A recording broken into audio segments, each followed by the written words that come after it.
শুকর আলহামদুলিল্লাহ, আল্লাহ পাক চাইলে সবই পারে, আর আল্লাহ পাকের কাছে সবই সম্ভব। আল্লাহ আমাকে হেদায়েত দান করেছে। আমি বিড়ি খাইতেছি, রোজাও রাখবো না, নামাজও পড়ব না। দে বিড়ি দে, বিড়ি দে, বিড়ি দে। মামাই দি টুপি লাগাইছে, চুলের অভাবে মনে হয় মাথায় টুপি লাগাইছে যাতে চুল দেখা না যায়।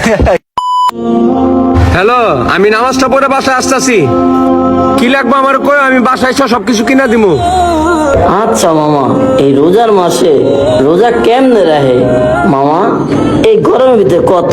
আমি তো ছোটবেলা থেকে রোজা রাখতে পারি না, কারণ আম্মু আমাকে কখনোই রোজা রাখতে দেয়নি, আর এখন তো অসম্ভব। আমি ছোটবেলায় রাখতে পারতাম, এখন বিড়িটা খাওয়া শিখছি আর বিড়ির পেড়ায় রাখতে পারি না। আর আমাকে মা বলে কি, তুই তো রোজা রাখস, আমি শুকায় দেবো, আমার চেহারা মেরা শুকায় দেবো গা, সামনে বিয়া করতে পারবো না, এর লেগে মা রোজা রাখতে দেয়। আর বলা, তুই বিয়ে করে কি করবি? তুই কি বউ রাখতে পারবি? মামা তুই আসাই কি রে, এটা বাবু না? এই বাবু, এদিকে আয়। কি রে, মামাই দি টুপি লাগাইছে, চুলের অভাবে